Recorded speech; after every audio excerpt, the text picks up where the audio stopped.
Detalles del momento. Muy buenos días amigos televidentes de Detalles del Momento. Muchísimas gracias por esta sintonía nacional a través de Canal 6 de Televisión Nicaragüense por gracia de Dios. En horario de 8 de la noche a través de Canal 15. Puede igualmente sintonizarnos a través de nuestro Facebook Live en la página de Canal 6 y en nuestra plataforma digital en Full HD en Internet a través de YouTube. Y si usted lo desea, a las 4 de la tarde a 5 de la tarde a través de la poderosísima señal de Radio 800 que está en este momento en un proceso de renovación técnica que va a mejorar sustancialmente su señal. Quiero, antes de entrar en el tema central de este programa, condenar total y absolutamente lo sucedido ayer en esa universidad centroamericana,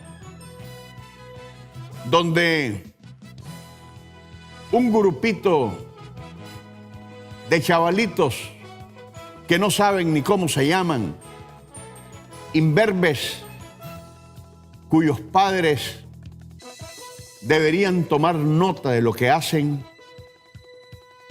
diciendo que protestaban en la Universidad Centroamericana, que deberían de revisar ese 6% que el presupuesto general de la República se les concede.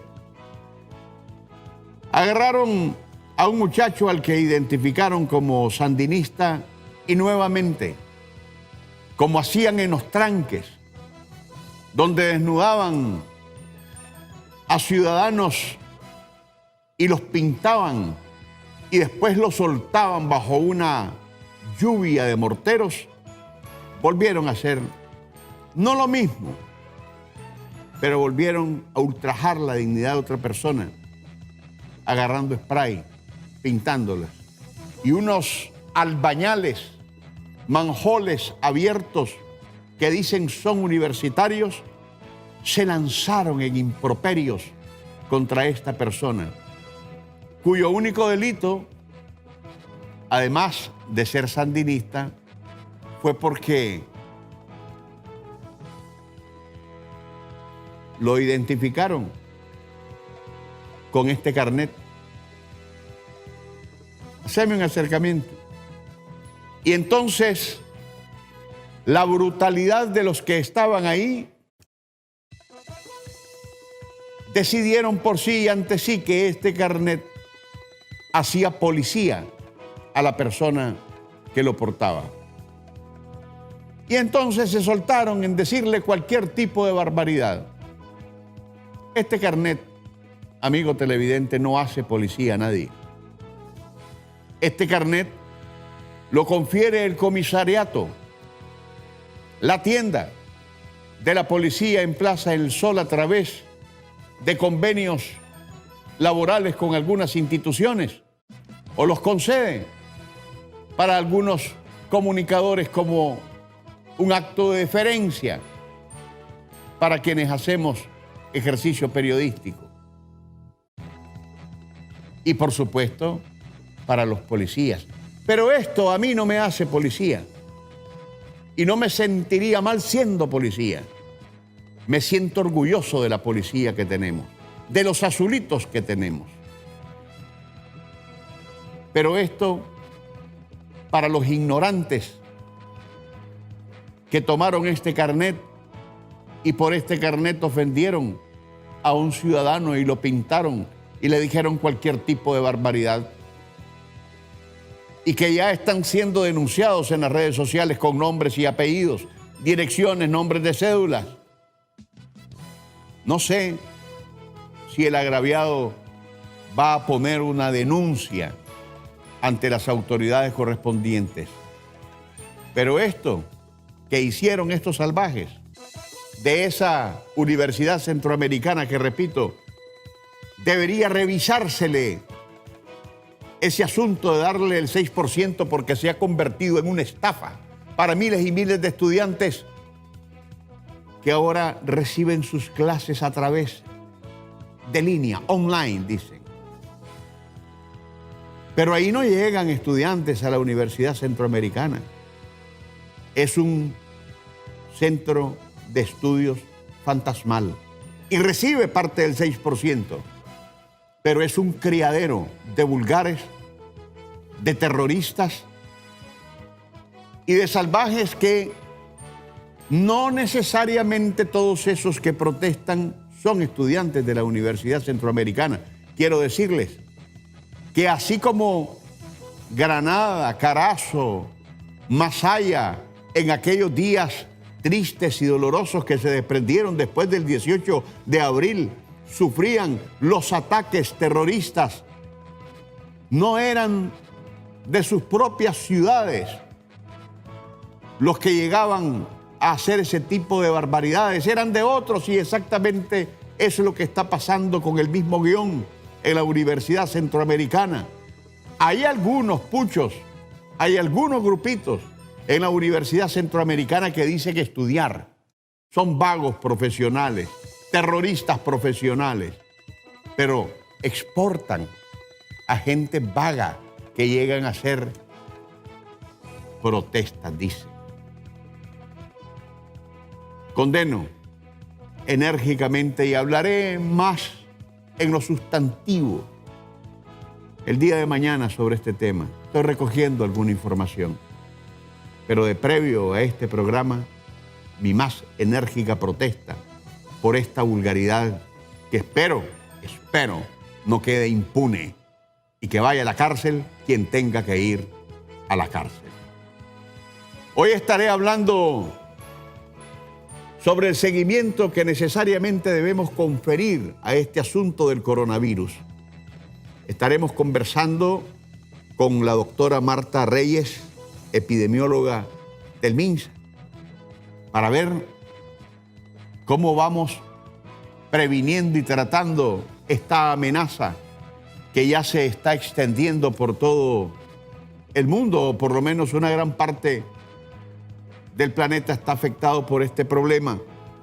Son 426 personas muertas, 20.400 afectados en el mundo, y actualmente en China, donde se habilitó un hospital especialmente para tratar a los afectados del coronavirus, hay 2.143 pacientes en estado crítico o un estado sumamente grave. Sobre estos temas estaremos conversando aquí en Detalles del Momento, pero antes nos vamos a nuestro acostumbrado comentario editorial.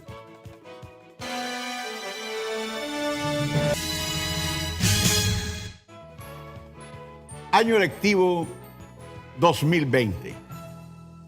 Este 3 de febrero, ayer, merecidamente se confirió una cobertura especial al arranque del año lectivo 2020, que cargado de un patriótico azul y blanco que realmente enorgullece, de una alegría visible y de un compromiso patente por la formación integral, impuso con paso de gigante catapultar la base con la que ya construimos nuestro futuro.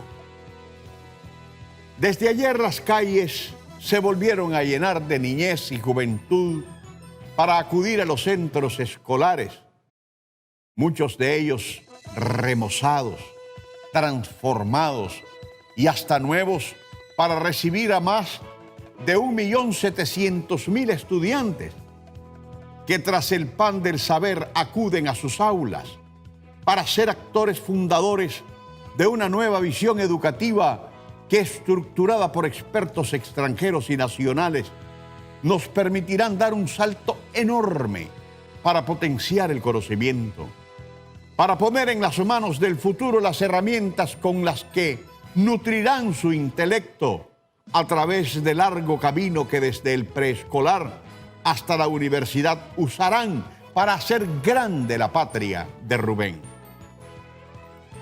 Observo hoy más que nunca a la comunidad educativa compuesta por maestros, estudiantes y padres de familia, deseosa de un año lectivo en paz para que sus hijos se formen en una cultura distante a los ambientes que son la negación de los valores, de esos que postergan el desarrollo porque son oscuridad, retraso y odio. Al inaugurarse este año lectivo 2020, el Ministerio de Educación mostró las insignias de un nuevo contenido, de una pedagogía más técnica y tecnológica, más dirigida y práctica, más diversa y amplia, más patriótica, pero más bilingüe y sobre todo más solidaria y humana, porque será la llave que nos permita no solo educar, sino cambiar la actitud de los estudiantes para desde su nueva formación puedan ser la mano de obra que también transforme al país en el futuro. Haber llegado a dar el paso hacia una educación más integral, como lograr un bachillerato con el dominio pleno del idioma inglés, con la tecnología como herramienta de investigación, con materias de formación cívica, con temas que corresponden a nuestra nacionalidad desde lo histórico a lo literario, no es producto de la magia.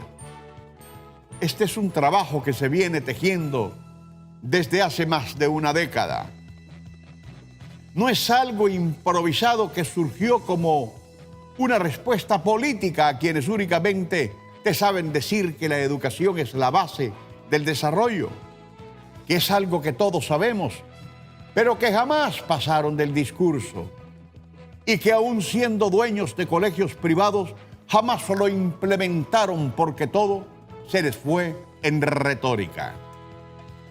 Sí, efectivamente la educación es la base del desarrollo, pero había que sustituir o transformar el viejo esquema, renovar pedagógicamente el modelo. Y francamente todo eso fue un proceso que tomó su tiempo. Y mientras la matrícula crecía, a la permanencia se le daba seguimiento y se transformaban los colegios y se educaba a la plataforma que ahora ya formalmente vemos inaugurada.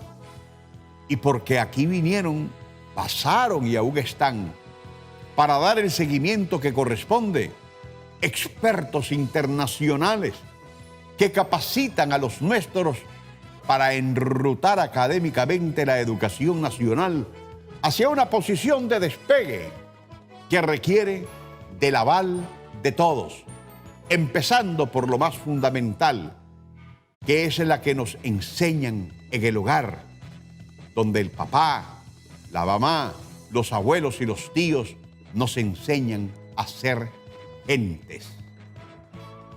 La educación es indudablemente la base de todo. Y los que somos mayores tenemos una gran responsabilidad para que ella sea efectivamente el fundamento de nuestro desarrollo. En los colegios lo que existe es una herramienta, pero la mano de obra somos nosotros.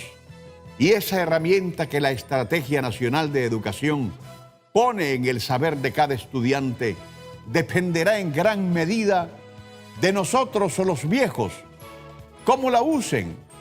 Y de ahí que nuestro ejemplo, nuestra actitud, nuestra forma de vida, el comportamiento ciudadano que públicamente asumamos será determinante para el éxito integral de nuestro futuro como nación.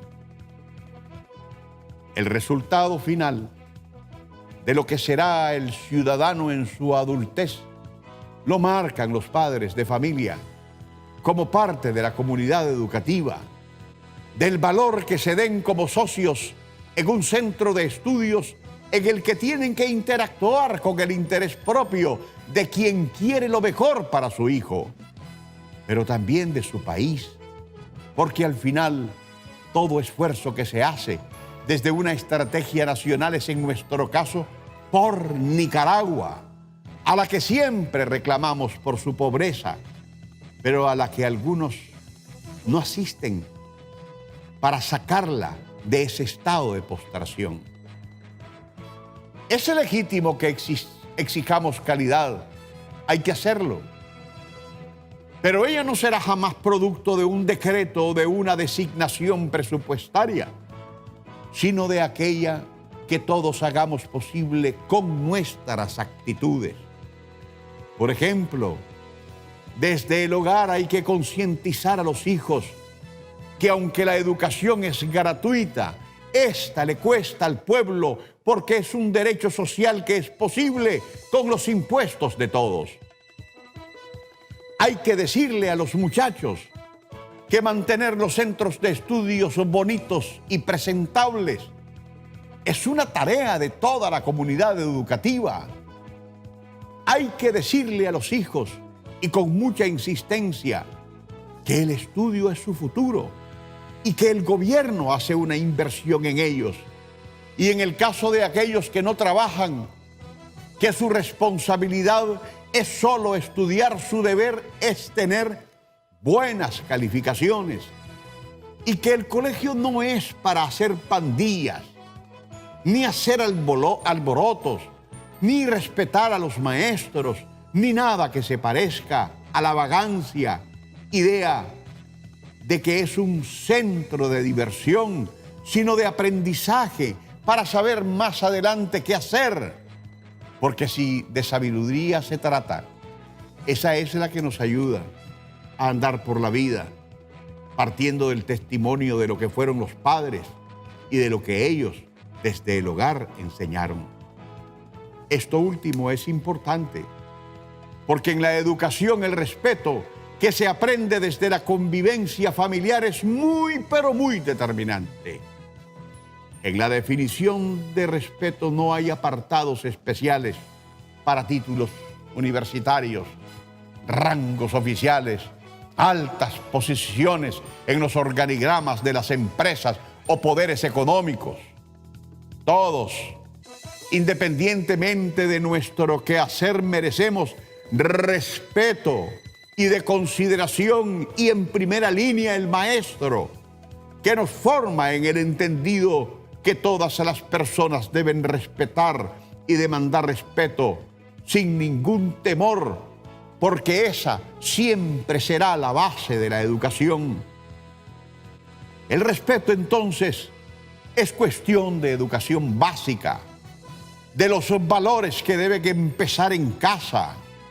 Podemos demandar sin faltar el respeto a las personas. Ser respetuoso es de las virtudes que engrandecen, y cada uno de nosotros tiene un valor que nadie tiene derecho a pisotear. Es hora de que en los hogares las encuestas manifiesten, o en cualquier parte donde empecemos, que es hora de respetar, que es la forma de manejar nuestras relaciones, que es honrar la palabra que decimos. Y en ese sentido, ojalá que con ese espíritu arranquemos este año lectivo 2020. Que Dios bendiga a Nicaragua. Nos separamos por un breve instante, pero a nuestro regreso hablaremos con la doctora Marta Reyes sobre esta situación del coronavirus y cómo está hasta este momento su estado. Volvemos en un momento, quédese con nosotros.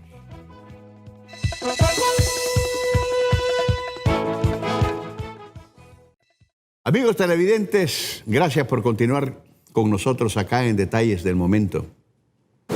Cuando todo esto del coronavirus, que está más allá de las fronteras chinas, empezó y empezamos a escuchar con qué fuerza estaba entrando como un centro de preocupación planetaria.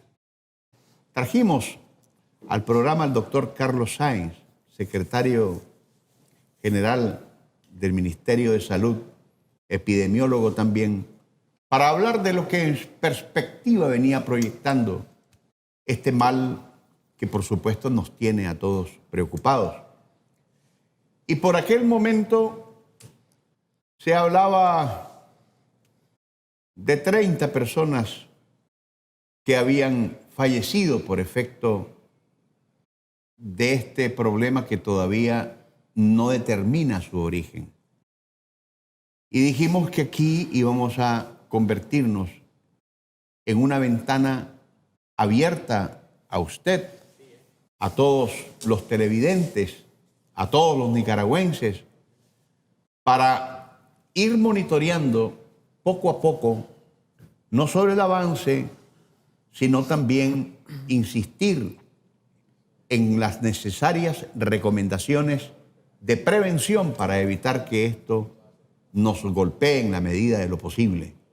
Porque aquí no hay fronteras, aquí no hay puertos, aquí no hay de ninguna manera aeropuertos también que puedan, en el caso de que venga alguien afectado, detenerlo.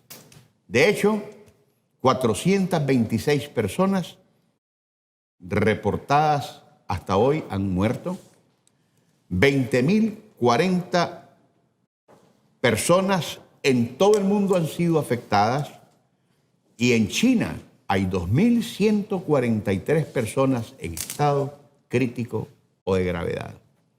Y sobre este tema, para actualizarnos cómo está avanzando, qué se está haciendo en el mundo y qué se está haciendo en Nicaragua, tenemos a la doctora Marta Reyes, epidemióloga del MINSA, para hablarnos sobre este tema.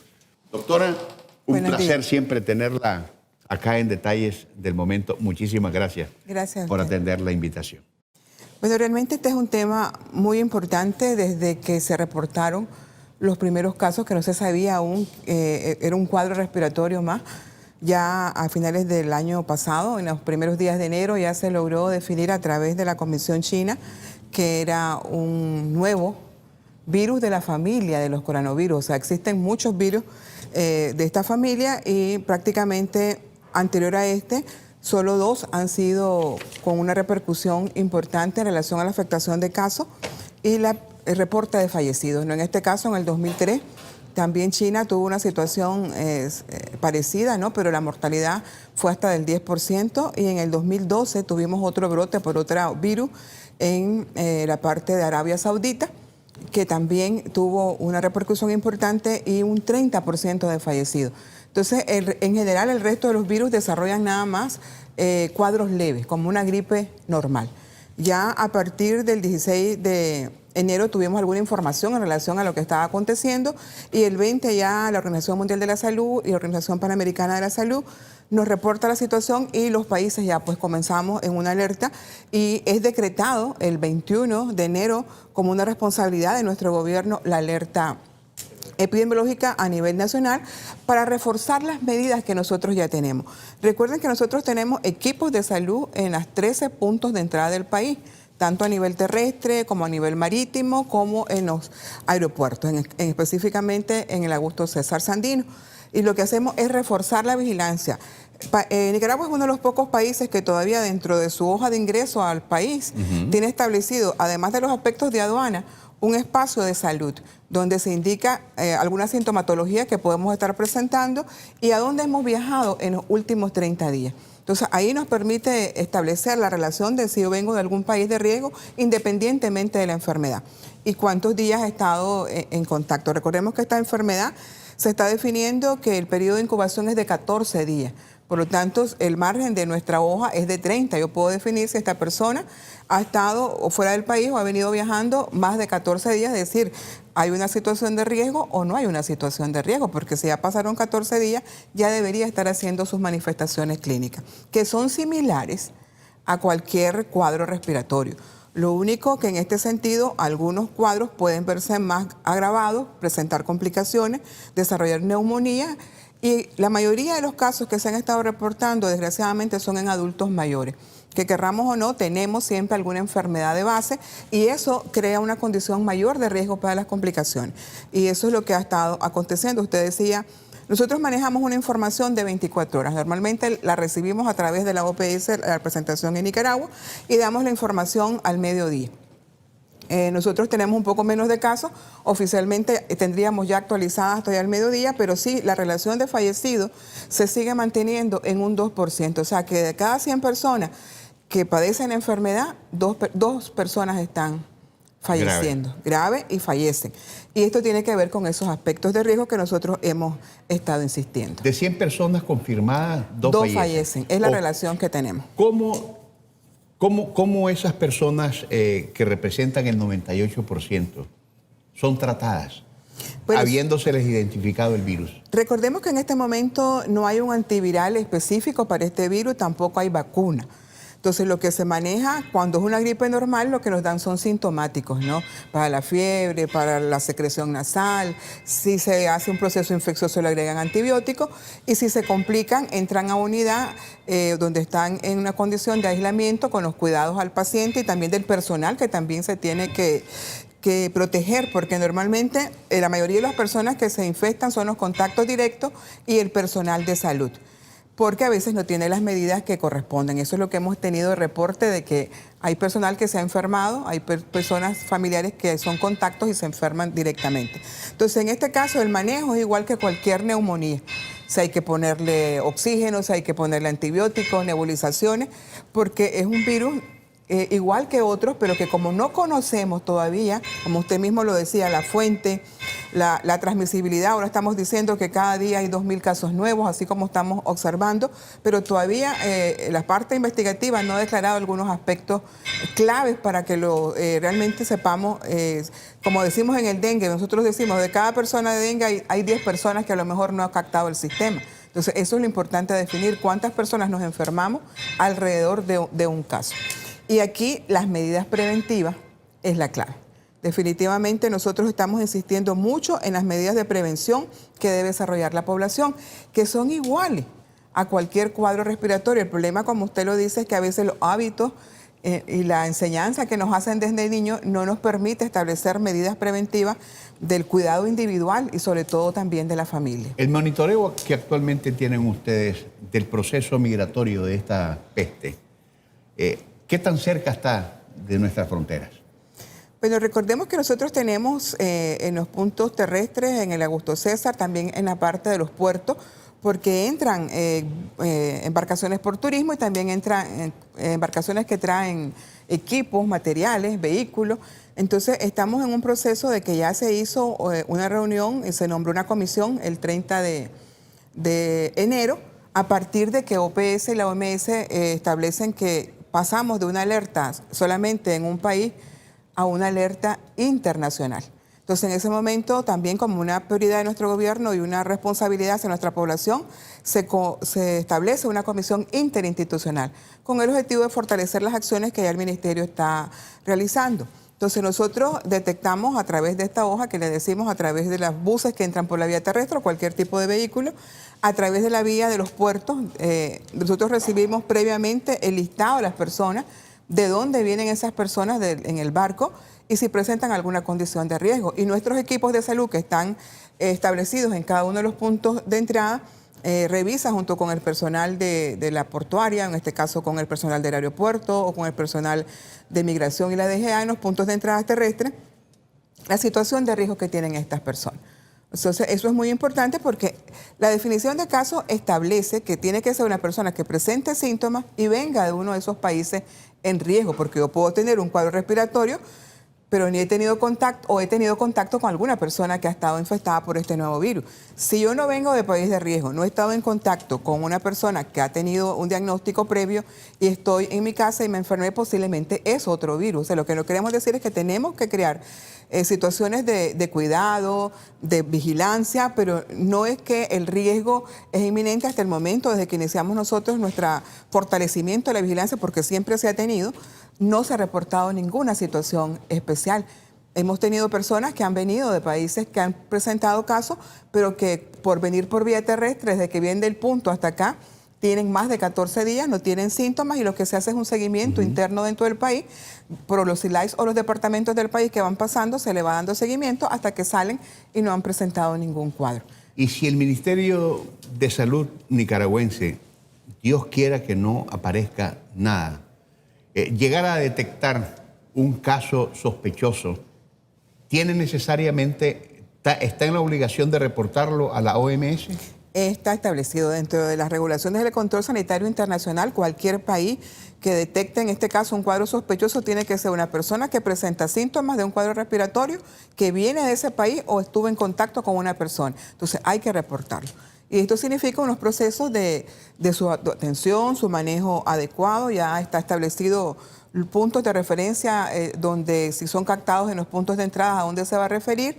Hay la toma de una muestra para diagnóstico, que ya nuestro personal está capacitado en la misma, y eso establecería que si fuese un caso confirmado o no, y tomar todas las medidas de prevención para poder cortar la transmisión. Y ese protocolo, me imagino, es rígido, doctora. No es un asunto de que si hay un sospechoso caso que pueda ser, esté detectado, se le va a dar la opción al paciente de que si quiere o no irse a aislarse a algún lugar, se lo llevan. En este caso es un protocolo definido. Para este caso tienen que cumplirse los pasos. En el caso, por ejemplo, que hemos detectado algunas personas que vienen de estos países, no, pero tienen más de 14 días, no presentan síntomas, el protocolo establece el seguimiento por los diferentes puntos hasta que sale del país. Estamos conversando, amigos televidentes, con la doctora Marta Reyes, epidemióloga del Ministerio de Salud, sobre este tema tan importante y al que vamos a estarle dando seguimiento en la medida que avance, porque más que la crisis, lo importante es prevenirla. Quédese con nosotros, nos vamos a separar por un breve instante, ya regresamos.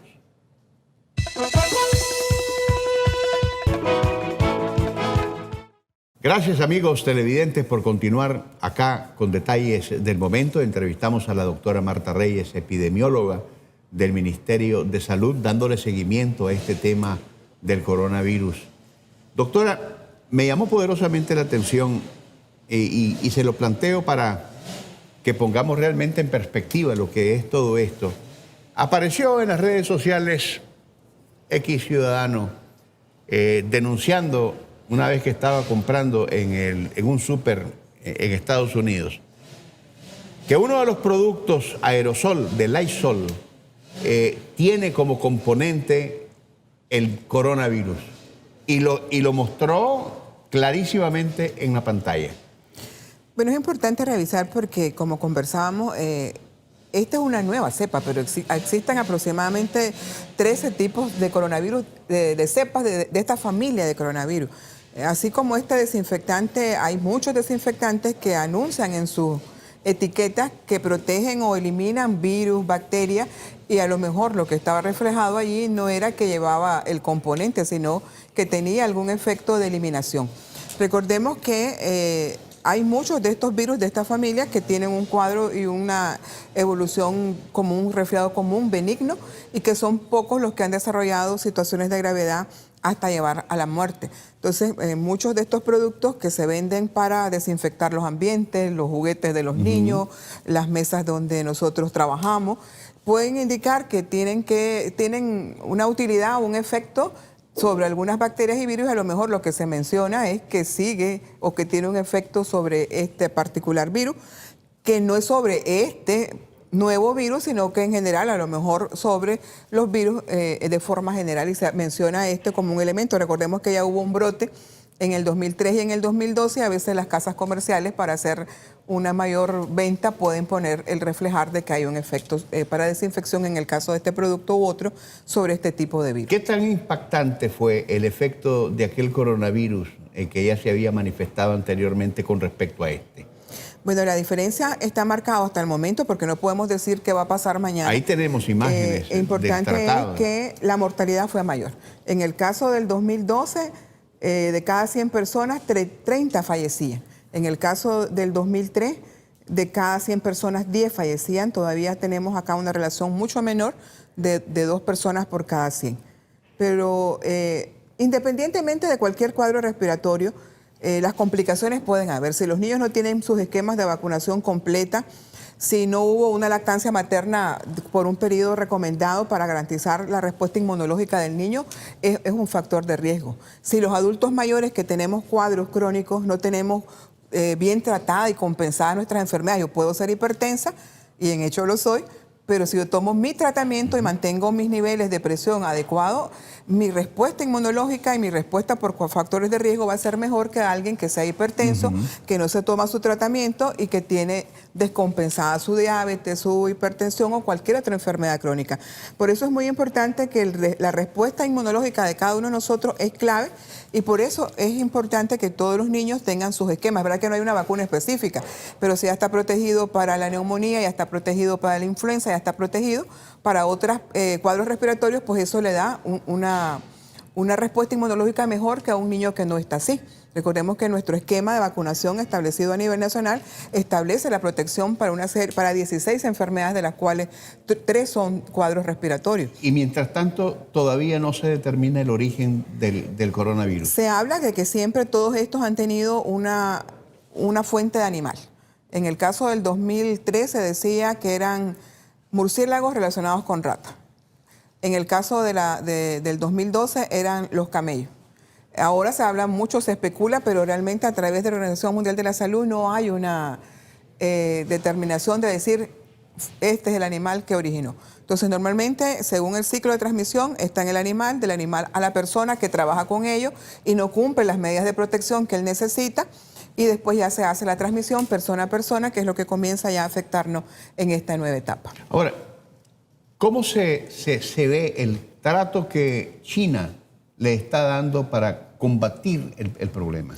Realmente si usted recuerda, hubo una primera reunión de la OMS que no se declaró una emergencia internacional. Ya en esta segunda etapa, en la segunda reunión de la Comisión, se declara emergencia internacional, pero ahí definen 2 aspectos clave, que reconocen el esfuerzo que ha estado haciendo China para poder realmente enfrentar esta situación, y establece la necesidad de que los países no se hace internacional por la cantidad de casos que hay fuera de este ámbito de China, sino porque hay más países afectados, y eso significa que los otros países deben fortalecer su vigilancia, su preparación para cualquier situación de riesgo. Pero ellos reconocen que sí, China ha hecho un esfuerzo importante, ha tomado medidas claves para poder hacer la contención interna y también evitar la situación de transmisión a otros países. Pero nos insta a través de esa línea de prioridad que los otros países deben de fortalecer. No todos los países tienen tan fuerte su capacidad de vigilancia o de atención, y entonces ante una emergencia internacional eso nos hace desarrollar. En el caso nuestro, nosotros ya desde el 21, antes que se declarara la emergencia internacional, ya estaba la alerta, y a todo lo que correspondía al componente de salud se estaba trabajando. Nosotros tenemos nuestro plan para enfrentar esta nueva situación de este nuevo virus, y ya estamos en un proceso de coordinaciones, de capacitaciones a todo el personal. Nosotros, por ejemplo, en el aeropuerto no es que capacitemos solamente al personal que trabaja en el aeropuerto, sino a las líneas aéreas, a los comerciantes que están alrededor, porque realmente son personas que están en un ámbito que pueden tener una condición de riesgo. Lo mismo en la frontera. Todo el personal de las instituciones, pero si hay negocios internos por el turismo, también se les dice. Pero más que todo, lo que está señalado son las medidas preventivas. Hábitos que tenemos que tener independientemente de este nuevo virus, sino que debe realmente ser una costumbre, un elemento clave de nosotros para protegernos contra cualquier enfermedad, contra cualquier virus respiratorio que de una u otra manera también pueden tener complicaciones y las personas pueden fallecer. Entonces, estas normas y hábitos de protección individual de la familia, de los compañeros de trabajo, donde estemos, de las escuelas que ya estamos iniciando, son claves para evitar la transmisión de cualquier virus, y en especial de este nuevo coronavirus. Ahora, la Organización Mundial de la Salud, una vez que se identificó este problema, observó. En la medida que fue avanzando, dijo, esta es una alerta internacional. Así es. Y aclaró, no es una pandemia. ¿Qué es la diferencia? El estado de los dos llamados, alerta internacional y pandemia, ¿cuál es la diferencia?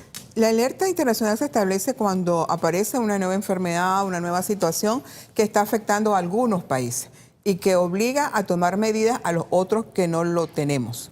La pandemia ya es algo que afecta prácticamente a muchos países en el mundo, y que donde se está presentando se disemina en casi toda la población. Entonces, si usted mira, hay ahorita 25 países que están reportando casos, pero la cantidad de casos están siendo controlados.